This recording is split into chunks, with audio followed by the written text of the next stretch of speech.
सहनाववतु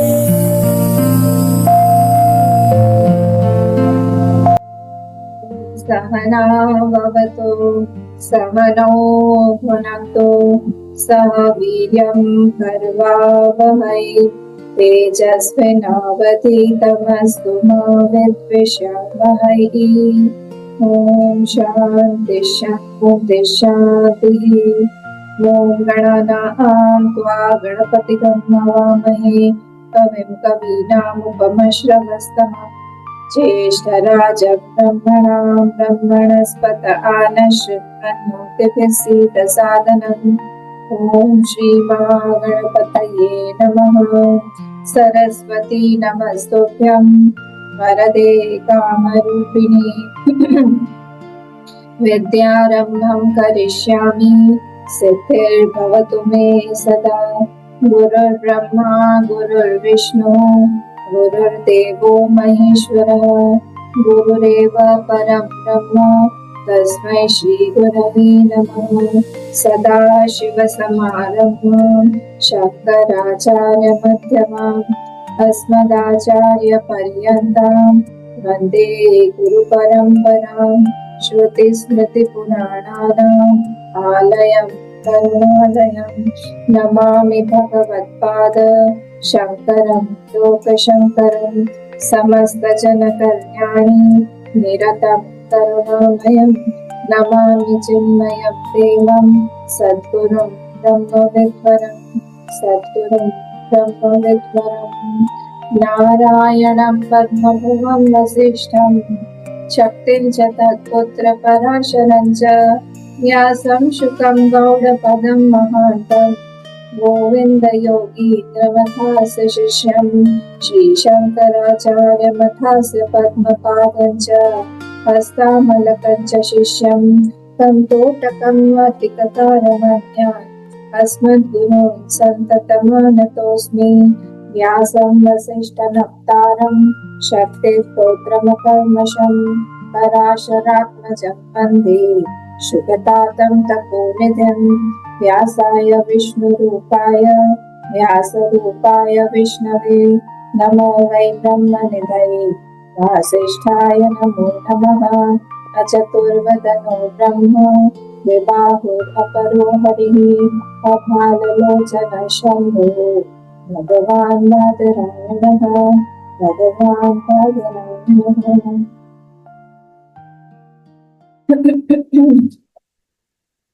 शांति मंत्र। और फिर हम लोग पेज नंबर 21 पे 17वां अनुवाद पढ़ेंगे, 17th अनुवाद। ओम शन्नो मित्रः शं वरुणः शं नो भवत्वर्यमा शं न इन्द्रो बृहस्पतिः शं नो विष्णुरुक्रमः। नमो ब्रह्मणे नमस्ते वायो त्वमेव प्रत्यक्षं ब्रह्मासि त्वमेव प्रत्यक्षं ब्रह्म वदिष्यामि ऋतं वदिष्यामि सत्यं वदिष्यामि तन्मामवतो तद्वक्तारमवतो अवतु माम् अवतो वक्तारम्। ॐ शान्ति शान्ति शान्तिः।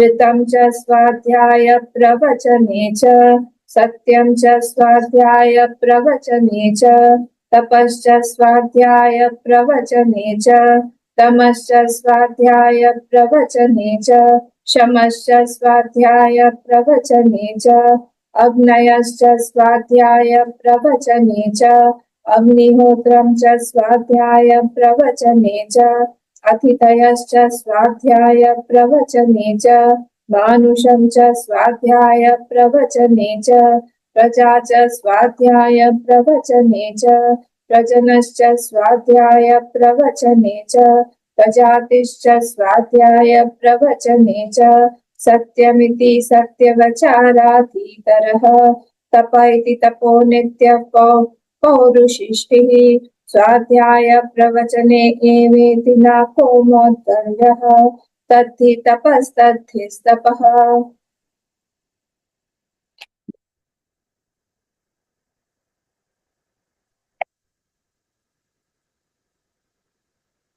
ब्रह्म ज्ञान में एंटर करने से पहले, ब्रह्म ज्ञान में जाने से पहले हम लोगों को दो चीजें बहुत सावधानी से हमारे जीवन में उतारने की आवश्यकता है। उसमें एक है उपासना और दूसरा जो है वो है हमारा कर्म। तो हमारा कर्म और हमारी उपासना पे हमको बहुत ध्यान देना चाहिए, तभी जाके हम ब्रह्म ज्ञान में निष्ठित हो पाएंगे। तो कर्म जो है वो क्या है, हमने देखा था कल कि कर्म हमारे लाइफस्टाइल को रेगुलेट करता है कि हम जो है हमारा लाइफ, हमारा शेड्यूल, हमारा पैटर्न क्या है जीने का, दिनचर्या हमारी क्या है, कौन सा कर्म हमें करना चाहिए, हमारे दिनचर्या में कौन सा कर्म रखना चाहिए ताकि हमारे जीवन में प्यूरिटी आए, अंतःकरण शुद्धि हो, हमारी शुद्धता आए हमारे इसमें।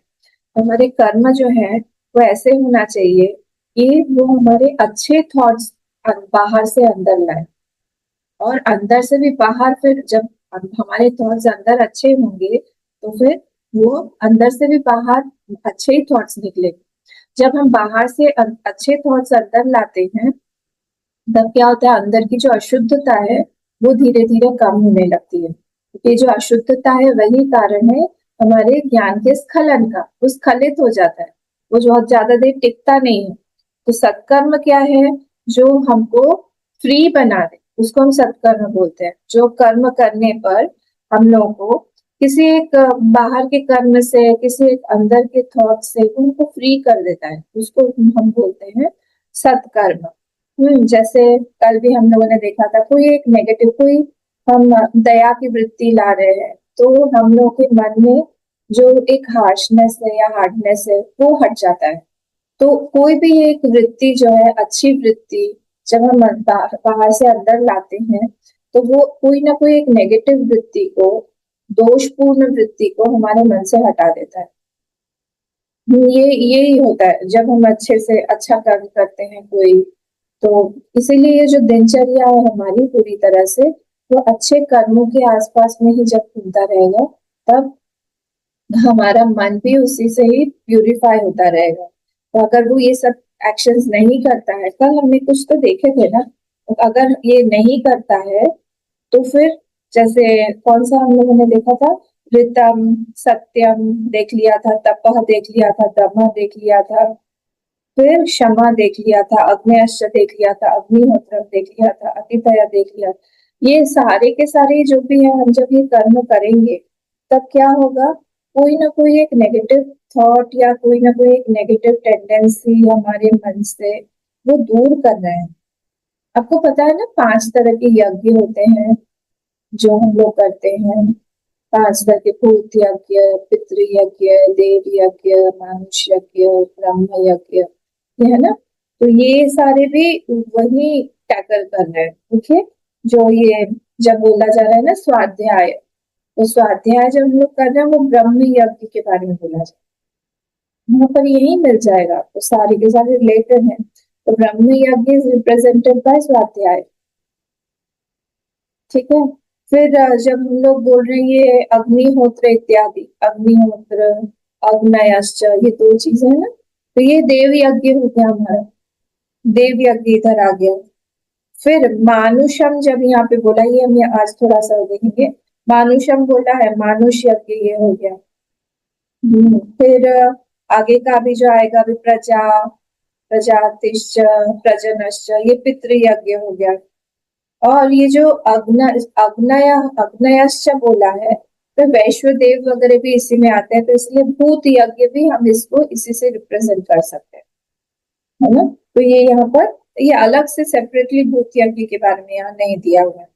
तो ये सारे के सारे यज्ञ जब हम जब बोलते हैं कि जो ये हमारा सनातन धर्म है, ये क्या है, ये बेस्ट वे ऑफ लिविंग है। तब कि किस तरह से हम रहें तो सबसे ज्यादा पुण्य हम बना सके, हमको तो पुण्य ही चाहिए, पुण्य बना सके और आसपास में हम लोग एक अच्छी सिचुएशन, परिस्थिति, एक बहुत अच्छी परिस्थिति में हम लोग रह सके, हम अच्छी परिस्थिति बना सके, सुंदर परिस्थिति जो कि नेगेटिव नहीं हो हमारे हमारे पुरुषार्थ का और हमारे पुण्यों का वर्धन करे, बढ़ाए, ऐसी परिस्थिति हम लोग को चाहिए। तो हम ये सारे के सारे एक्टिविटीज या यहाँ पे जो भी कर्म दिया हुआ है वो इसीलिए दिया हुआ है ताकि हम लोग पुण्य बढ़ाए, अंतःकरण शुद्धि हो, हमारा यज्ञ जो है उससे, यज्ञ से क्या होता है, हमारा जो ऋण है वो कम होता है। ये पांचों के पांचों यज्ञ जो है हमारे ऋण कम करते हैं। तो नेचुरली जब हमारा ऋण कम होगा तो वो जिनसे हमने ऋण लिया हुआ है वो भी प्रसन्न रहेंगे और हमारी परिस्थिति भी अच्छी होगी। तो इसीलिए हमेशा ये कोशिश करना चाहिए कि हमारी लाइफस्टाइल ऐसी बने कि कुछ ना कुछ हम नेगेटिविटी हमारी छोड़ते चले। जैसे सीता जी ने अपने आभूषण को ड्रॉप किया था ना, ड्रॉप करते करते करते करते हो गई थी लंका। ये अच्छा एग्जाम्पल नहीं है, पर वैसे ही हमको भी एक एक हमारी नेगेटिविटी ड्रॉप, जहां भी जा रहे हैं हमको लगना चाहिए कि हम क्या यहाँ पे ड्रॉप कर सकते। जैसे आप लोगों में से कई लोग जो है तीर्थ जाते हैं, वहां पर कुछ एक छोड़ के आते हैं ना, वैसे ही कुछ भी कर्म भी करें हम लोग तो भी हमको ये देखना चाहिए कि हमारा कौन सा नेगेटिविटी को हम इस बार खत्म कर सकते हैं। ये सब अपना अपना होना चाहिए। Spirituality is for my own से, वो उसमें कोई दूसरे का कोई हाथ नहीं है। पर इसके लिए हमको देखना पड़ेगा, रिट्रोस्पेक्ट करना पड़ेगा कि हमारे अंदर कौन सी नेगेटिविटी है जिसको हम ड्रॉप करना चाहते हैं। तो हमको ही देखिए, होमवर्क हमको करना पड़ेगा। तो इसीलिए ये यहाँ पर इस चीज का महत्व बताया गया है। ठीक है, तो कल हम लोगों ने देखा था ऋतम च स्वाध्याय प्रवचनेभ्यः। ऋतम मतलब कौन बताएगा? फटाफट फटाफट आप लोग बता दीजिए। तो ऋतम मतलब शास्त्र के अनुसार, हाँ, सत्य जो शास्त्र के अनुसार है, स्क्रिप्चरल कन्विक्शन हो जाता है। हाँ, फिर सत्य मतलब जो फाइनल है, एक्शन में लाते हैं, जो हम एक्शन में लाते हैं। ठीक है, स्वाध्याय, स्वाध्याय मतलब क्या बोला था यहाँ पर? दो मीनिंग दिए थे ना स्वाध्याय के, पेज नंबर 39 फर्स्ट लाइन। स्वाध्याय के दो मीनिंग बताइए।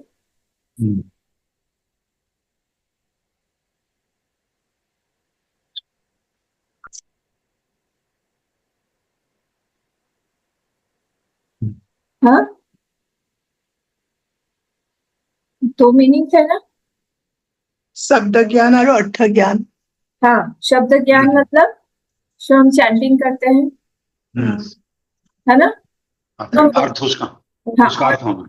हाँ, तो लक्ष्यार्थ है अर्थ ज्ञान, और शब्दार्थ जो है वो है शब्द ग्रहण।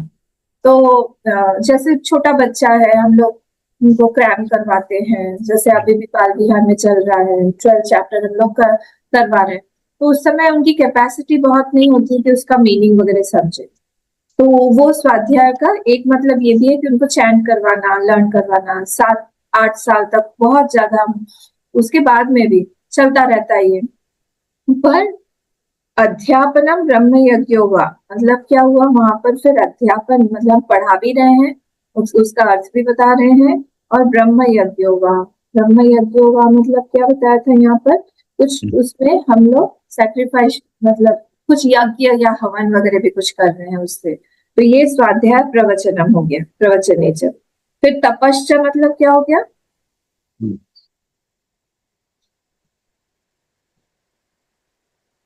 तपश्च जल्दी बताइए।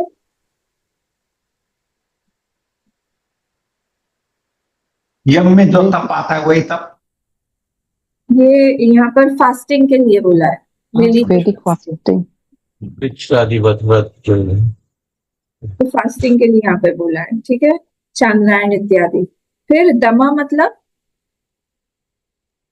मन का निग्रह, मन का तो क्षमा हो जाएगा, दमा नहीं, इंद्रिय का निग्रह, इंद्रिय, इंद्रिय का क्षमा निग्रह, अंतःकरण का, मन का।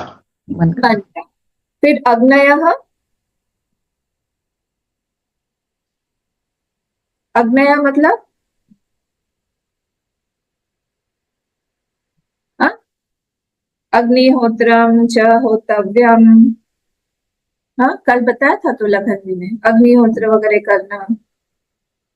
ठीक है, फिर उसका सुबह दो किसमें आया था ना, अभी मुंडक में आया था कि प्रश्न में सुबह दुआ होती, शाम को दुआ होती, वो सब चीजें। फिर अतिथयश्च पूज्याः, अतिथि का मीनिंग क्या था? दो तरह के अतिथि, दो मीनिंग।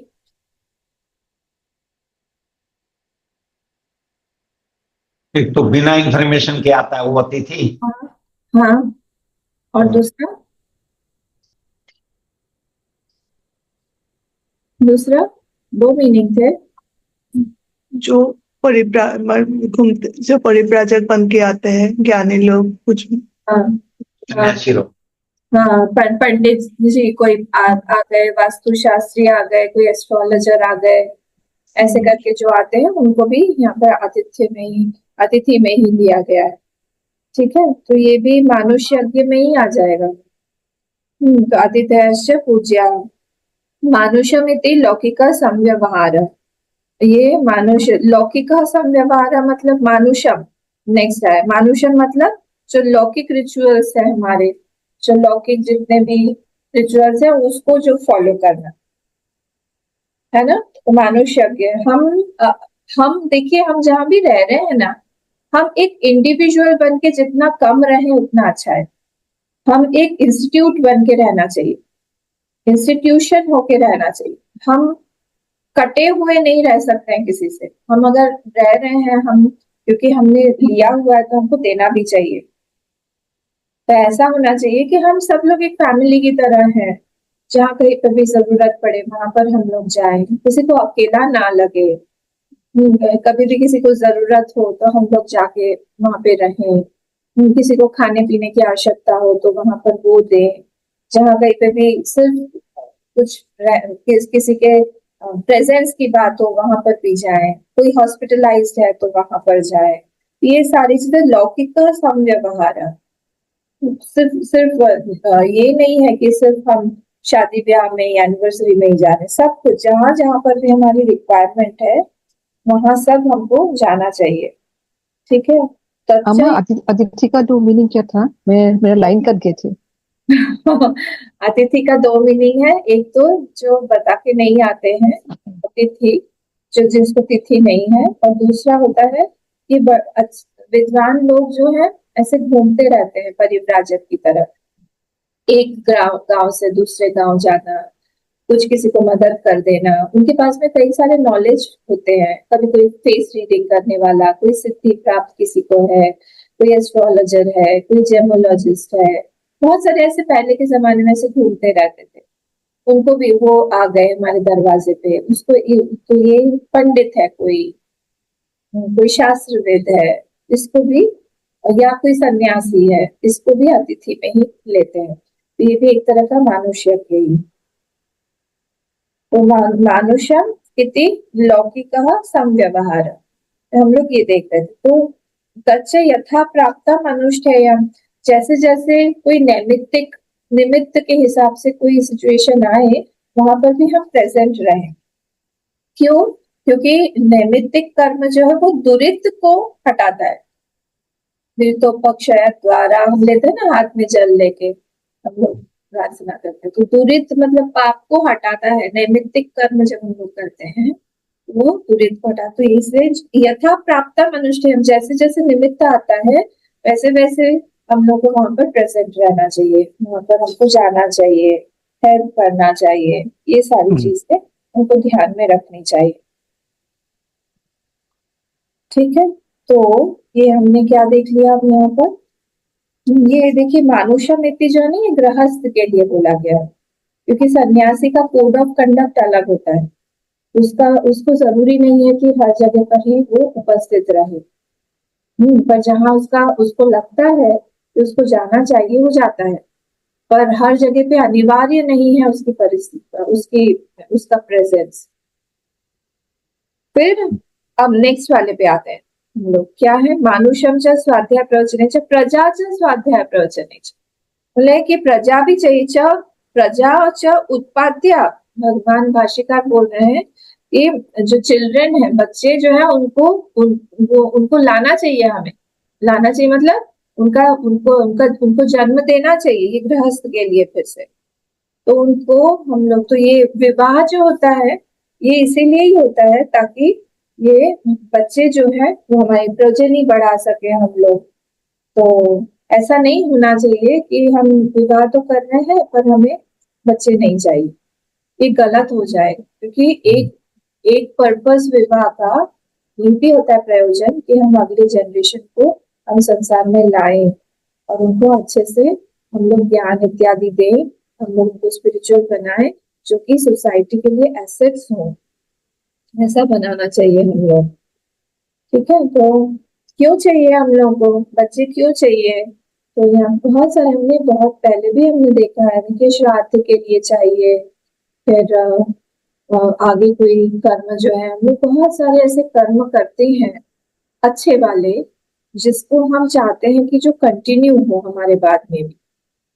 तो ऐत्रेय तो अभी मैं पढ़ा नहीं है, उसमें आता है कि पिता ही पुत्र के रूप में फिर से जन्म लेता है, जो पिता है वही पुत्र के रूप में आता है। तो, तो क्यों क्यों आता है? क्योंकि उसको आगे का फिर वो काम जो है, जैसे किसी मंदिर में कोई ट्रस्टी है, लोग गए थे ना, अभी सिलचर गए थे, वहां पर हम श्याम सुंदर अखाड़ा गए थे, तो वहां के जो सेक्रेटरी हैं अभी के, वो पिछले सेक्रेटरी के ही पुत्र हैं, वो कंटिन्यू हो रहा है उनका जनरेशन की मंदिर में, बहुत पुराना 200 साल पुराना मंदिर है, तो ये कंटिन्यू हो रहा है लीनिएज में। तो ये सारी चीजें जो है, अच्छा कार्य जो है पिता चाहता है कि वो है ना कंटिन्यूएशन में चले, वो रुक ना जाए कहीं पे, तो उसके लिए ये हमको पुत्र चाहिए। फिर क्या है? फॉर इमोशनल सेटिस्फैक्शन ऑल्सो, हमारे इमोशनल सेटिस्फैक्शन के लिए भी चाहिए। क्यों? क्योंकि हमको कोई अपना बोलने वाला चाहिए ना कि ये मेरा है, वहां पर एक इमोशनल सेटिस्फैक्शन मिलता है, किसी को हम अपना बोल सकते हैं, कोई अवेलेबल है हमारे लिए। और तो इसीलिए वहां पर देखो छांदोग्य में एक मंत्र है ना जहाँ पर बोला गया है आचार्यवान पुरुषो वेद, तो वहां पर आचार्यवान का मतलब क्या हुआ? वहां पर आचार्य के, जिसके पास है, वो मीनिंग नहीं है, आचार्य जिसका अवेलेबल है उसके पास में ज्ञान आता है।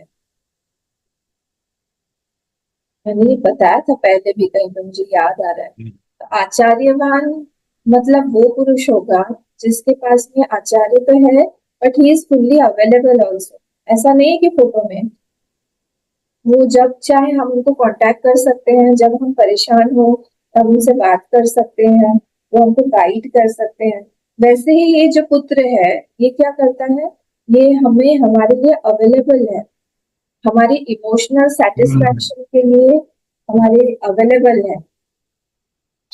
ठीक है, तो ये 3-4 कारण हुए। क्या क्या हुआ? एक तो श्राद्ध के लिए हुआ, एक इमोशनल सेटिस्फैक्शन के लिए हुआ, एक कोई हमारा इनकम्प्लीट कार्य है उसके लिए हुआ, कोई एक उपलब्ध है हमारे जीवन में सुख दुख के लिए, ये भी हुआ। तो इन सब चीजों के लिए ही यहाँ पर बोला गया प्रजा च उत्पाद्या।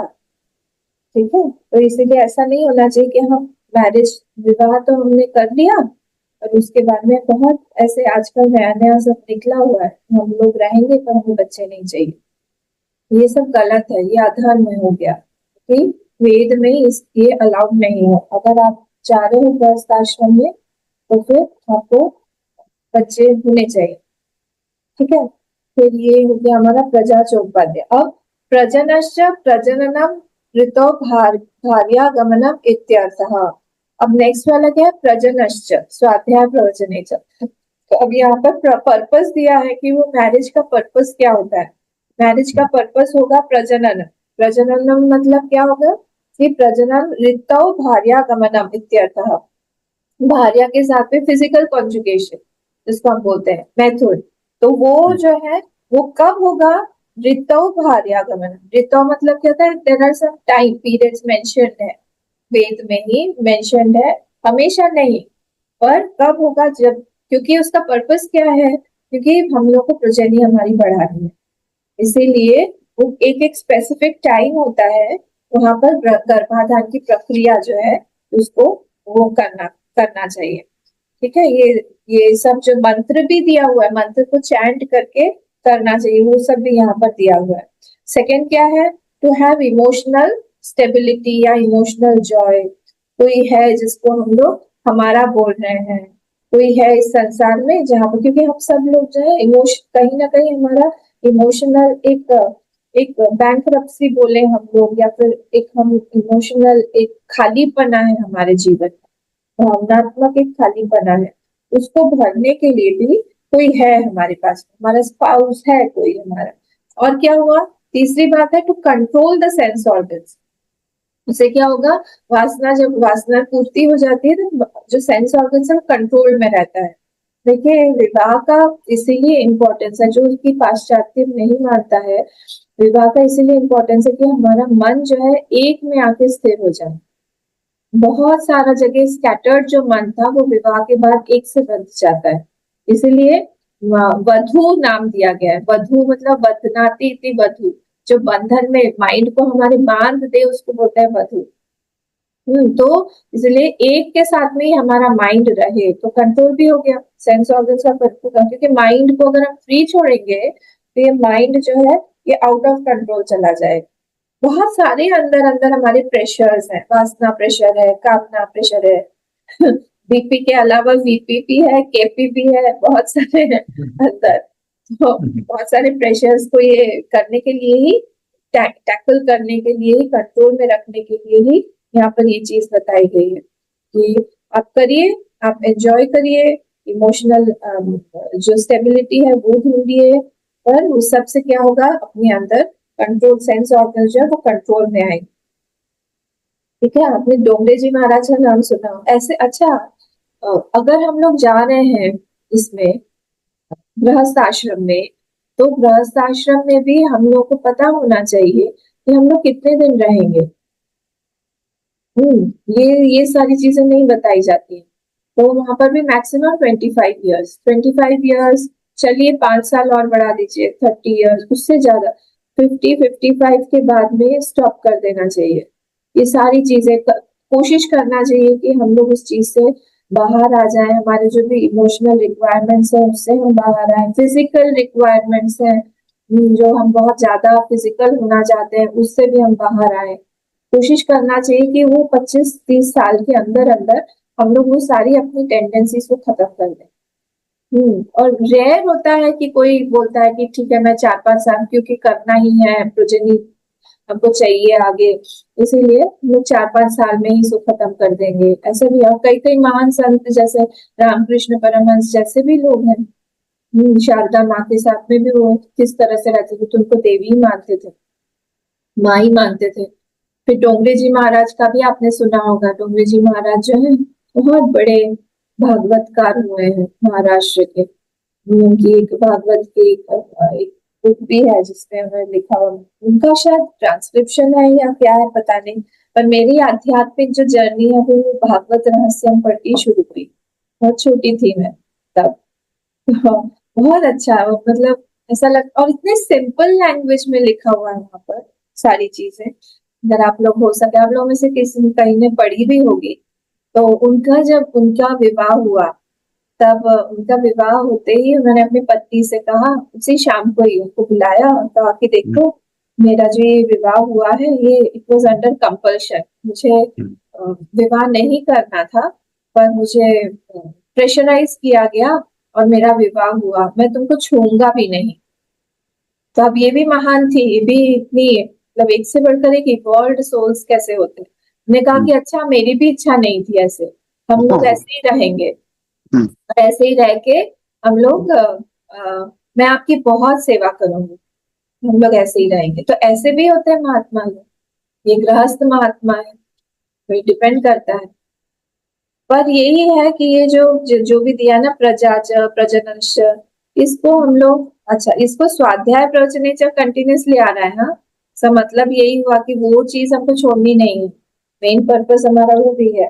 तो ये सारी चीजें कंट्रोल करने के लिए, अपनी वासना को, कामना को, ये सबको कम करने के लिए ही एक गृहस्थ को ये सारी फ्रीडम दी जाती है। ये नहीं कि और बढ़ जाए, ऐसा नहीं होना चाहिए कि और बढ़ जाए, एक के साथ नहीं हम 2 के साथ रह रहे हैं, 3 के साथ रह रहे हैं, ये सब उच्छृंखलता हो गई हमारी कामनाओं की, हमारे माइंड की, हमारे वासनाओं की। इसका कोई एंड ही नहीं है, कोई मतलब वहां पे रोक टोक ही नहीं है। उसको फिर एक बार जब वो नीचे गिर जाता है तो जैसे बॉल की स्पीड बढ़ती जाती है वैसे ही उसका भी स्पीड बढ़ता जाएगा, कुछ भी वहां पे रोक टोक के बिना। अगर गुरु और भगवान की कृपा नहीं हुई तो वो ऐसे ही आगे बढ़ बढ़ के पाप करता रहे। तो इसीलिए ये सारी चीजें बताई गई हैं यहाँ पर कि हम कंट्रोल में रहें, अपने सेंस ऑर्गन्स को हम लोग कंट्रोल में रखें।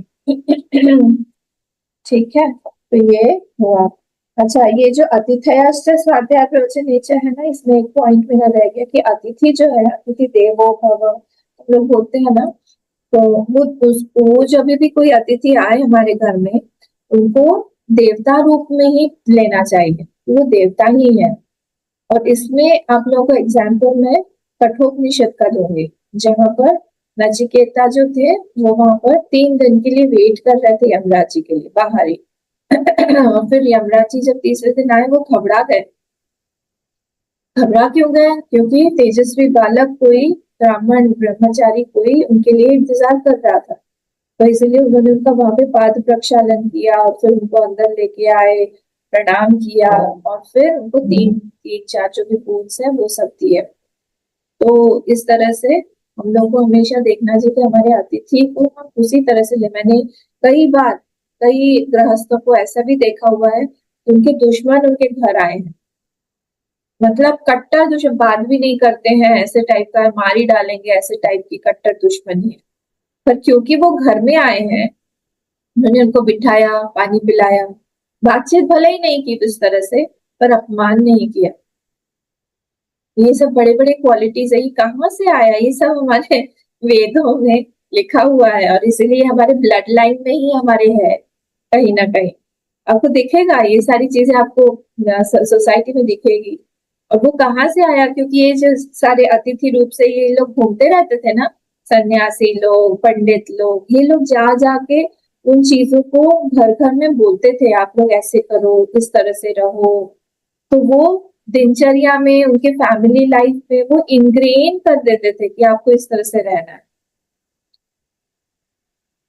तो वैसे वो जनरेशन पे जनरेशन वो ट्रांसफर होता गया, वो जो नॉलेज है, और वो उस तरह से वो लोग रहने लगे। तो इसीलिए ये सारी चीजें हमारे भारतीय कल्चर में, भारतीय संस्कृति में, ये वेद जो है हमारे खून में ही है, हमारे रक्त में ही है।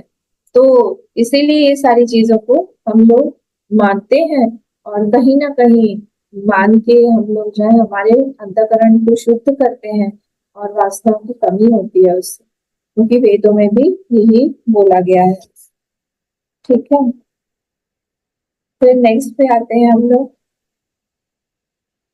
प्रजनन प्रजाचोत्पाद्य प्रजनस्य प्रजननम ऋतौ भार्यागमनम इत्यर्थः। ये हो गया ना हमारा। ठीक है, तो एप्ट प्लेस और एप्ट टाइम, ये दोनों चीजें याद रखनी चाहिए। भार्यागमनम, भार्या मतलब पत्नी, सहधर्मिणी जिसके साथ विवाह हुआ है, उसके साथ में एप्ट टाइम, टाइम और प्लेस को ध्यान में रखना चाहिए। देखिए वो कौन सी स्टोरी है ना, भागवत में आती है, कश्यप मुनि के साथ में दिति का भी गर्भाधान हुआ था, पर वो जो प्ले टाइम था वो ठीक नहीं था, तो इसीलिए हिरण्याक्ष और हिरण्यकशिपु हुए। तो इसलिए ये सारी चीजें, संध्या का की बेला थी, वो संध्या कर रहे थे, संध्या वंदन कर रहे थे, कश्यप मुनि को उठा दिया उन्होंने। अपने ऊपर अगर कंट्रोल नहीं रहेगा, अपने वश में नहीं है माइंड, तो फिर आगे की जो प्रजनी आएगी वो बहुत खराब होती है। मैंने आप लोगों को शायद एक एग्जाम्पल में बताया था, मेरे एक बहुत क्लोज एक परिवार था, मैं रिलेटिव नहीं बोलूंगी पर वो रिलेटिव से भी ज्यादा है। उन लोगों को मैंने देखा हुआ है इस तरह से, उन्होंने, उनका जो फर्स्ट चाइल्ड था, पहला प्रथम पुत्र था, वो तो उनको पता नहीं था, वो लोग इतने आध्यात्मिक नहीं थे, तो प्रथम पुत्र तो उनको हुआ, पर जो दूसरा पुत्र था फिर वो लोग आध्यात्मिक जब बने, उन्होंने उसको प्लान करके वो लाए। और प्लान करने में कितना साल लगा उन लोगों को? 8 या 9 years तक उन्होंने पूरा प्लान किया। प्लान करके क्या किया? हमने गर्भ की शुद्धि की, अपने वीर्य की शुद्धि की, हाँ, अपना सारा सत्संग प्रवचन ये सब किया, कंट्रोल में रहे, बिल्कुल भी एक दूसरे के साथ में फिजिकल कांटेक्ट में नहीं थे। और उस समय मैं भी आती जाती थी उनके यहाँ पे। फिर जो है वो जो पुत्र हुआ एकदम विलक्षण, नाम भी उसका दिव्य ही है, एकदम विलक्षण और हर चीज में आगे और दिखने में भी अलग, सब कुछ। तो हम क्या करते हैं, जब ये टॉपिक से अलग है पर हम एक जीव को खींच रहे हैं अपनी तरफ, तो हमारा गर्भ जैसा होगा, हमारा वीर्य जैसा होगा, वैसा वो जीव खींच के आएगा हमारे प्रोजेनी आगे। तो उसके लिए हमारी तो अंतःकरण की शुद्धि चाहिए, हमारी शारीरिक शुद्धि चाहिए। वो सब शुद्धता जब हम मेंटेन करते हैं तब एक अलौकिक या फिर एक बड़ा जीव कोई जो है वो आता है, पुत्र या पुत्री के रूप में। नहीं तो फिर वह ऐसे ही आएंगे। इसीलिए देखिए आजकल आप कैसे कैसे पूरा पूरा का पूरा जीव कैसा सब आ रहे हैं, क्योंकि उच्छृंखलता ही मेन चीज है। विवाह के बाद में, विवाह तो बहुत पता ही नहीं है इसका पिता कौन है, ऐसे भी स्थिति हो जाती है। बहुत खराब फिर वो प्रजनी आती है, कौन आएगा, कैसा रहेगा, कैसा वो एक्ट करेगा, क्या फल लेके आएगा, हमारे लिए क्या फल जनरेट करेगा। तो उसके कर्मफल से हमारा भी कर्मफल जुड़ा हुआ है, ऐसा होता है। तो इसीलिए जब हम उस तरह से प्लान करते हैं एक शुद्धता का जीवन निर्वाह करने के लिए, ये सब का कोई किसी का आजकल अट्रैक्शन ही नहीं है। आजकल तो मेन अट्रैक्शन वही है कि हम फिजिकल हो जाएं, कैसा दिखने में रहे, कौन रहे, कैसा रहे। अपने आप का कोई कंट्रोल नहीं है। जिसका है हाँ बहुत बढ़िया होगा, जिसका नहीं है उसको दिख जाता है सामने। ठीक है, इस टॉपिक पे मैं बहुत कुछ बोल सकती हूँ, पर ये अभी यहाँ पर हमको आगे बढ़ना है। ये दिखता है ना आसपास, समझ में आता है, पर हम लोग को तो हम बता ही सकते हैं दूसरों को, और क्या कर सकते हैं। पर आप लोग ये सब जानिए और ये सब एक्सपीरियंसेस शेयर करिए एक दूसरे, हमारे जितने भी छोटे बच्चे हैं, लोग हैं, उन लोगों के साथ। उनको पता होना चाहिए सेल्फ कंट्रोल का मीनिंग क्या होता है। हर जगह पर हम कंट्रोल लूज कर जाना, और सारे के सारे जितने भी ये सीरियल्स होते हैं यंगस्टर्स को लेके, उसमें वो पिया हुआ है, यहाँ से शुरुआत ही होती है। पिया हुआ है, पी पी के धुत पड़ा हुआ है, कोई लड़की आ गई, वहां पे कुछ गड़बड़ कर दिया, फिर वहां से जो भी आ रहा है कैसा होगा, क्या है मतलब। एक ये स्टैंडर्ड बन गया है कि मॉडर्नाइजेशन का, कि पी पी रहे हैं हम लोग, स्मोक कर रहे हैं हम लोग उच्छृंखलता में आ गए हैं। ये सारी चीजें यहाँ पर जितने मेरे बच्चे आते हैं सब लोग मुझे ये बताते हैं। हमारे ऑफिस में का माहौल अगर हम आप अम्मा देखेंगे, बिल्कुल जाने लायक, रहने लायक ही नहीं है। और जो नहीं करता है वो क्या है, बाबा ब्लैक शिप, वो ब्लैक शिप हो जाता है, उसको काट दिया जाता है, उसको सोसाइटी से काट देंगे, कहेंगे आप तो हमारे जैसे हो ही नहीं। तो इसीलिए यहाँ पर हमको हमारा स्ट्रेंथ, हमको कंट्रोल में अपने रखने के लिए बाहर से बहुत प्रेशर आएगा, पर उसको हमको बना के रखने के लिए अंदर स्ट्रेंथ चाहिए। बाहर से प्रेशर आएगा, उसको हम उसमें वहां पर खो ना दें। अपने अपने जो चीज को कमाया हुआ है हमने, उसको हम ऐसे स्खलित ना कर दें। ये हमको सिखाना पड़ेगा। ये जो हम कल्चर डालते हैं बच्चों में हमारे, वही आगे आगे चल के दिखता है। नहीं, हम गलत काम नहीं करेंगे। हम कहाँ कहाँ देखने जाएंगे हमारे बच्चों को, कहाँ कहाँ संभालें। ये जो हम लोग बीज डाल रहे हैं उनमें, वही जाके आगे उनको संभालेगा। बाकी तो हमारे हाथ में कुछ भी नहीं है ना। ठीक है, आगे बढ़ते हैं। फिर क्या हुआ, इसलिए हमारे गवर्नमेंट ने आइन लाई ना, हाँ गवर्नमेंट ने नया आइन ये लागू कर दिया ना, यूसीसी का, ये क्या है, विश्वविद्यालय का यूसीसी का एक आइन ये कल दिखा है न्यूज में, तो वो लागू कर दिया। जो आजकल जो होता है, जो लिविंग टुगेदर वगैरह का पूरा अच्छा स्ट्रिक्ट रूल्स लाइन में है। ये आइन हो जब हो जाएंगे, बहुत ये सब कमती होगा। बढ़िया मैंने इतना विशृंखलता हो गया, तो इसलिए इसी कारण बढ़िया बढ़िया। लिविंग टुगेदर के कारण ही ये किया, ये बीजेपी सरकार ने। अभी तो इसमें भी पेपर वेपर में भी न्यूज में भी बहुत आ रहा है कि गुवाहाटी में भी अगर आप रात को ओह, 9:30 बिल्कुल 10 बजे के बिल्कुल। बाद में निकल जाओ तो यंगस्टर्स एकदम आपको दिखेंगे ड्रग अब्यूज करके पड़े हुए हैं रास्ते में, या बहुत फिर ज्यादा हो रहा है। हाँ ये गणेशपुरी का स्टॉप और ये सब तो हाँ पूरा जी। बन गया थाईलैंड। हम्म, हम लोग टॉपिक से अलग हो गए, पर ये सब यहाँ पर लिखा हुआ है कि हमको कंट्रोल में रहना है।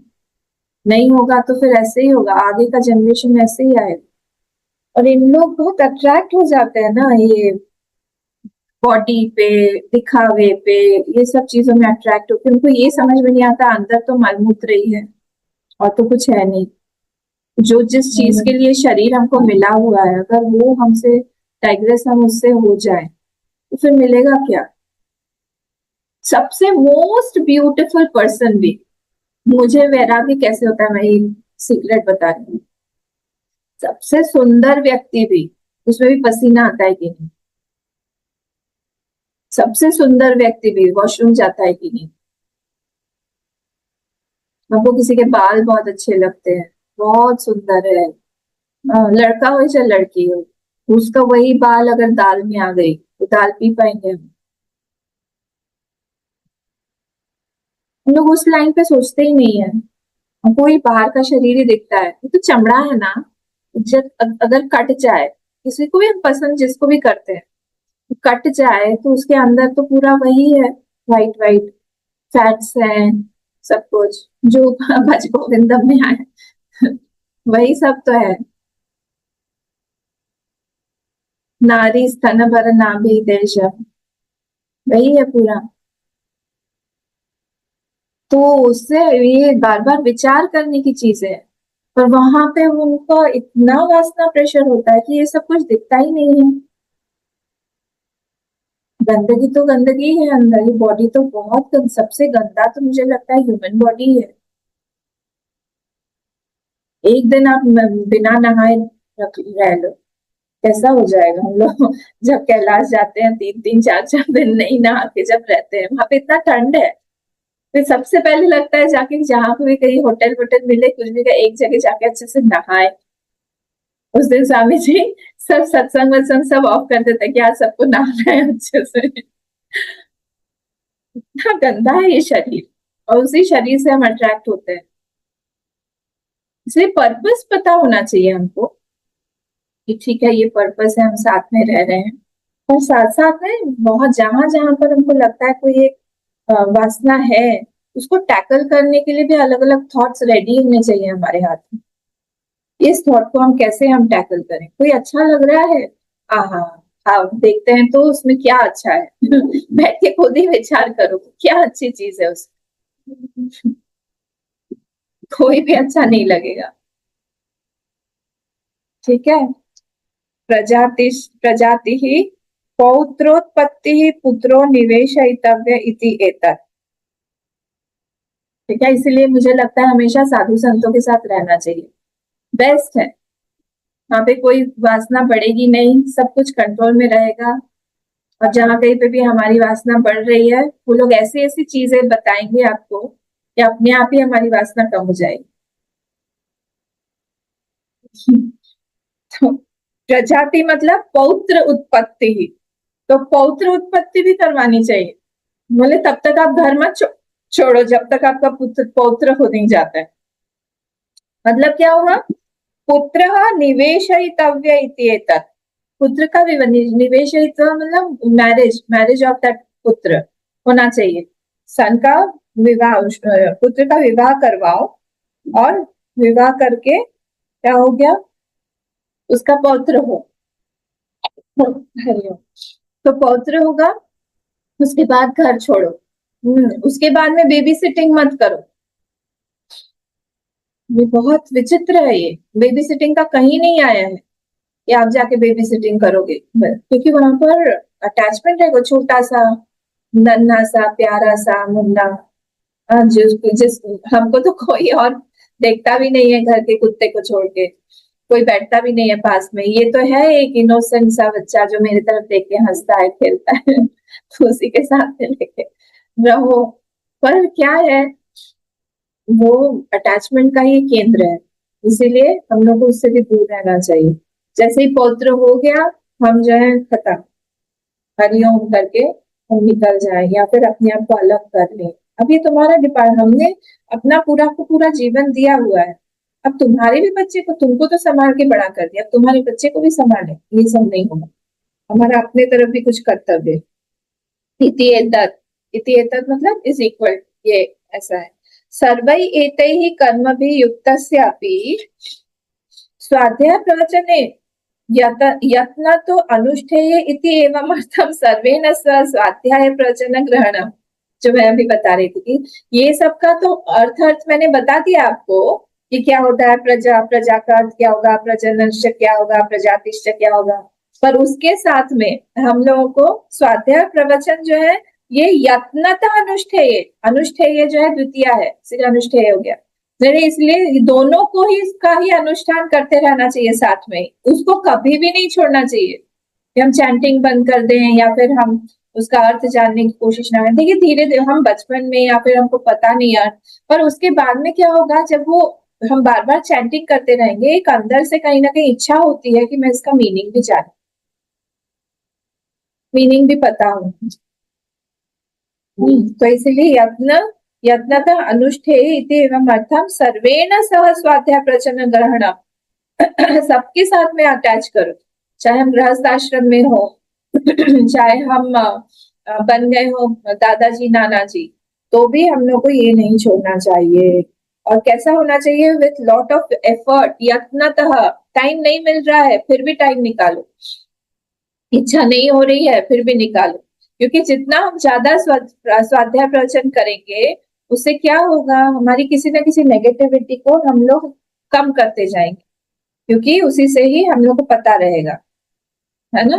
तो जो स्वाध्याय प्रवचन है ये क्या होता है आपको पता है, तीन तरह से काम करता है। एक तो है ये एक लाइट हाउस होता है, एक मिरर होता है और एक स्टीम इंजन होता है। ये तीनों की तरह का काम करता है। लाइट हाउस मतलब क्या करेगा, लाइट हाउस मतलब गाइड करता है ना शिप को, वैसे ही ये हमारे जीवन का लाइट हाउस होता है। नॉलेज जो है, जब ज्ञान होगा, हम स्वाध्याय करेंगे, प्रवचन करेंगे, प्रवचन मतलब हम जब अपने आप को कहीं ना कहीं बढ़ा रहे हैं, दूसरों को सिखा रहे हैं, दूसरों, तो हम भी खुद भी पढ़ते हैं, जब खुद पढ़ रहे हैं तो नेचुरली हमारा ज्ञान वर्धन होगा, ज्ञान बढ़ेगा तो वो हमारा हमारा गाइड करता रहेगा कहाँ पे क्या करना चाहिए नहीं करना चाहिए। मिरर मतलब क्या, सेल्फ रिट्रोस्पेक्शन में भी हेल्प करेगा, अपने आप को भी हम देखेंगे कि कहाँ पर हमारा गड़बड़ है। और स्टीम इंजन की तरह वो पुश भी देगा, एक एनर्जी का भी स्रोत होगा वो। नहीं तो एनर्जी का स्रोत जो है हमारा चला जाता है, इसीलिए ये यहाँ पर दिया हुआ है कि स्वाध्याय और प्रवचन जो है ये होते रहना चाहिए। अब देखिए, स्वाध्याय अधीनम ही अर्थ ज्ञानम, ये सब अंडरलाइन कर लीजिए, ये बहुत इंपॉर्टेंट है। ये तीन जो नेक्स्ट सेंटेंसेस है ना, इन तीनों को आप मार्कर से मार्क कर लीजिए या फिर अंडरलाइन कर लीजिए। स्वाध्याय अधीनम ही अर्थ ज्ञानम, अर्थ ज्ञानात, अर्थ ज्ञानाय तम, अर्थ ज्ञानाय तम च परम श्रेयः, प्रवचनम च तद अविस्मरणार्थम धर्म प्रवृद्ध्यर्थम च, यहाँ तक ये पूरा अंडरलाइन मैं बताती हूँ इसका मतलब। तो स्वाध्याय अधीनम ही अर्थ ज्ञानम मतलब क्या हो गया, जो स्टेटमेंट ऑफ वेद जो भी है वो स्वाध्याय के अधीन है। क्यों, मीनिंग जो है स्वाध्याय अधीनम ही अर्थ ज्ञान, ज्ञान जो है, अर्थ जो है उसका, वो जितना हम लोग पाठ करते रहेंगे, चैंटिंग करते रहेंगे, अपने आप उसका अर्थ जो है वो हमको खुलेगा, या हम कहीं से जानने की कोशिश करेंगे। जैसे रामचरितमानस जब मैंने फर्स्ट टाइम शुरू किया था, बहुत बहुत पहले की बात है, तब शुरू किया था, कुछ भी अवधी भाषा में है, कुछ समझ में नहीं आता, पर जब चैंट करते करते फिर और भी मतलब जानने की इच्छा हुई कि इसका मतलब यहाँ पे क्या होता है, फिर सत्संग वगैरह किया, उससे अपने आप वो अर्थ जो है वो अनलॉक होता गया। तो इसीलिए जब हम स्वाध्याय करते हैं, अधीनम ही अर्थ ज्ञानम, उसके अधीन है अर्थ ज्ञानम। जब हम बहुत बार पाठ, चैंटिंग इत्यादि सब करेंगे तो अपने आप उसका अर्थ खुलेगा। अर्थ ज्ञानाय तत्तम च परम श्रेयः, और अर्थ ज्ञान है मतलब परम श्रेय मतलब यहाँ पे मोक्ष है। तो मोक्ष इज डिपेंडेंट ऑन अर्थ ज्ञानम। अर्थ ज्ञान होगा हमें तभी जो है मोक्ष की वृत्ति आएगी। तो मुमुक्षा वृत्ति जो है वो इट शुड कन्वर्ट इनटू जिज्ञासा वृत्ति। मुमुक्षा वृत्ति मतलब क्या, हम लोग को दुख की अत्यंतिक निवृत्ति चाहिए, वो जो है सुख की वृत्ति चाहिए, वो तो वो जो है वो जिज्ञासा वृत्ति में कन्वर्ट होना चाहिए कि हम जाने और अपने बारे में जाने। और वो तभी आएगा जब हम लोग इसके अर्थ ज्ञान को जान पाएंगे। तो अर्थ ज्ञान को जानने के बाद में क्या होगा, मोक्ष की तैयारी होती जाएगी हमारी, परम परम परम श्रेय। फिर थर्ड क्या है, प्रवचनम च तद, तद मतलब स्वाध्याय, तद अविस्मरणार्थम धर्म प्रवृद्ध्यर्थम च। तो और प्रवचन किसके लिए होता है, प्रवचन होता है कि स्वाध्याय को हम भूले ना, अविस्मरणार्थम, नहीं तो हम भूल जाएंगे ना। थोड़ा थोड़ा देखिए हम लोग करते हैं, जो लोग प्रवचन, आप लोगों को भी करना चाहिए धीरे धीरे शुरू, ऐसे ही एक एक ग्रुप बना के कहीं ना कहीं, तब क्या होता है वो रिविजन होता है, जैसे योगेश जी करते हैं, शुभाशीष भी आए हैं। तो वैसे ही हम लोग को जब हम करते रहेंगे तब क्या होता है, हम जो जो भी हमने पढ़ा हुआ है हम भूलते नहीं है, और हम फिर रेफरेंस लेंगे, सब कुछ करेंगे, तब ये अपने आप हमारा अविस्मरणार्थम, ये हमारा मेमोरी में आ जाएगा, वो मेमोरी हमारी स्ट्रांग होती जाएगी, नॉन फॉरगेटफुलनेस। और क्या हो गया, धर्म प्रवृद्ध्यर्थम च, प्रोपोगेशन ऑफ धर्म also, it helps in propagation of धर्म ऑल्सो, धर्म की भी यहाँ पे वृद्धि होगी। क्यों धर्म की वृद्धि होगी, क्योंकि हम लोग जो है वो पता रहेगा कि क्या करना चाहिए क्या नहीं करना चाहिए, और इसलिए फिर हमारा धर्म की भी प्रवृत्ति होगी। तो इसलिए हमारे माइंड को, हमको इन मंत्रों से कंटिन्यूअसली छुआते रहना चाहिए। जब हम लोग छुआएंगे इसको तब क्या होगा, एक समय आएगा जब वो मंत्र जो है हम हमारे अंदर ऐसे रह जाएंगे हम उनको छोड़ ही नहीं पाएंगे, वो इतना ज्यादा अंदर आ जाते हैं। ठीक है, जब हमारा हम इन लाइन विद भाष्य हो जाते हैं तब हमारा क्या होता है, और भी ज्यादा हम लोग सुनने का मन करता है, हमको और भी पता करने का मन करता है। तब माइंड जो है 5-6 घंटे तक की आराम से, क्योंकि इसके पास में अब टाइम है, गृहस्थ आश्रम से थोड़ा बाहर निकल गया, अब क्या होगा धीरे धीरे धीरे वो बहुत और ज्यादा टाइम देगा, स्वाध्याय में और ज्यादा टाइम देगा, तब उसका माइंड जो है वो और भी ज्यादा इसमें रमण करेगा, धर्म में, धर्म की प्रवृत्ति होगी, दूसरों को भी सिखाएगा, उसके जीवन को भी वो सुंदर बनाएगा। तो जितना ज्यादा वो इन सब चीजों से स्वाध्याय करेगा, रितम जो है उसका स्ट्रॉन्ग बनता जाएगा, और जब रितम स्ट्रॉन्ग बनेगा वो सत्यम भी वो बढ़ाता रहेगा। तो इस तरह से तीनों जो है वो कनेक्टेड है। स्वाध्याय अधीनम ही अर्थ ज्ञान, स्वाध्याय के अधीन है उसका अर्थ, और अर्थ ज्ञान से मोक्ष की प्राप्ति होगी, और प्रवचन जो है वो उस ज्ञान को की विस्मृति ना हो इसीलिए कंटिन्यूअसली करता है, और उससे ही धर्म का भी जो है वो भी बढ़ा, धर्म भी बढ़ता है। अब देखिए योगेश जी जो यहाँ पे बैठे, मैं उनके सामने बोल रही हूँ, तारीफ उनके सामने से नहीं करनी चाहिए वो कितने सारे लोगों को उन्होंने यहाँ पर गुवाहाटी में बैठे बैठे कितने लोगों को कनेक्ट किया है, यहाँ पे आउट ऑफ इंडिया से भी कितने लोग हैं, इवन इंडिया के भी दूर दराज की जगह से यंगस्टर्स लोग हैं, उनको कनेक्ट करके सारी चीजें बताते हैं। क्या होता है, धर्म की प्रवृत्ति हो रही है ना, तो ये कितनी अच्छी बात है। तो ये इनका ऋषि ऋण जो है वो अपने आप कम हो रहा है, क्योंकि ऋषियों से ही ज्ञान इनको प्राप्त हुआ है। तो इस तरह से जब हम लोग कनेक्ट होते हैं, एक तो हम हायर से भी कनेक्ट हो जाते हैं और हम लोअर से भी कनेक्ट हो जाते हैं, तो हम लोग एक मीडियम बन जाते हैं, बहुत ब्यूटीफुल इंस्ट्रूमेंट बन जाते हैं, तो अपने आप ही हमारे पास में थॉट्स आते रहेंगे। और हम लोग अवेलेबल नहीं है ना, इसीलिए हम नहीं हो पाता है। जब हम सृष्टि को बोलेंगे कि I am available now, please use me, ये जब संकल्प बार बार होता जाएगा तो हमको सृष्टि उस तरह से यूज करेगी, और कुछ नहीं है। We have to manifest our own thoughts और ओन संकल्प। जब हम अपना मैनिफेस्टेशन करवा देते हैं फिर बाद में फिर वो इस तरह से इंस्ट्रूमेंट बन जाते हैं। तो ये सब इंस्ट्रूमेंट बनने की तैयारी ऐसा होना चाहिए, ये ज्ञान हम तक सीमित ना रहे, बहुत लोगों को चाहिए। एक जने का भी दुख अगर हम कम कर सकते तो कितना अच्छा हो। अतः स्वाध्याय प्रवचन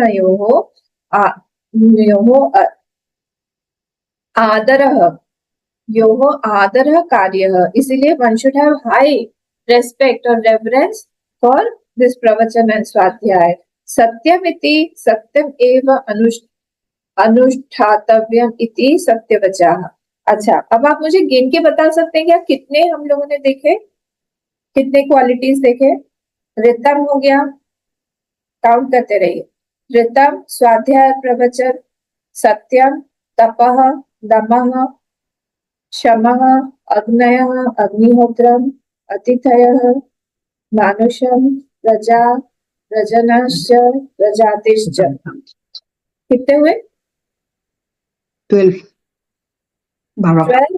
और ये स्वाध्याय और प्रवचन ये 13 हो गया, एक ही काउंट कर रही हूँ उनको। तो ये 13 के बाद में अभी 13 देखिए, ये सब हम बोलते हैं ना कमांडमेंट्स नहीं है, 13 तो यही दिए हुए, ये तो हमारे कोड ऑफ कंडक्ट में ही होना चाहिए। फिर नेक्स्ट में आप ऊपर देखिए 40 नंबर पेज पे मूलम में जो है सत्यमिति सत्यवचा रातितरः, यहाँ पे 3 ऋषियों के नाम दिए हुए हैं, 3 ऋषि हैं। तो उसमें से सत्यमित, पहले मैं ऊपर से ही बता देती हूँ, सत्यमिति सत्यवचा रातितरः। तो ये जो 13 है गुण, उसमें से पूछा गया कि कौन सा बेस्ट है, तो आप वो बताइए, तो हम उसको फॉलो करेंगे। तो ये तीनों ऋषियों ने 3 क्वालिटीज के नाम बताए, उसके बारे में बताए। तो सत्यमिति सत्यवचा रातितरः, अब सारे के सारे ऋषियों के जो 3 हैं उनके 2-2 नाम बताए गए। तो सत्यवचा का नाम रातितर भी है। फिर उन्होंने सत्यम को सबसे बेस्ट क्वालिटी बोला। फिर तपह को तपोनित्य जो है उसका नाम है, और उनका एक और नाम है पौरुशिष्टि, उन्होंने तप को अच्छा बोला। और तीसरा जो है स्वाध्याय प्रवचने, ये जो तीसरा ऋषि है जिसका नाम नाकह है और मौद्गल्य है, ये जो ऋषि है इसने बोला स्वाध्याय प्रवचन जो है वो बेस्ट है। तद्धिस तपः तद्धिस तपः, और ये तप जो है इसको हमको करते रहना चाहिए। ठीक है, ये जो है ना इसका मीनिंग यहाँ से भाष्य में सत्यमिति से है, ये हम लोग देखेंगे बाद मंडे को। देखो आप लोग इसको रिवाइज करिएगा अच्छे से, यहाँ तक हमारा खत्म। ओम पूर्णमदः पूर्णमिदं पूर्णात् पूर्णमुदच्यते पूर्णस्य पूर्णमादाय पूर्णमेवावशिष्यते। ओम शांति शांति शांति। हरि ओम। श्री गुरुभ्यो नमः।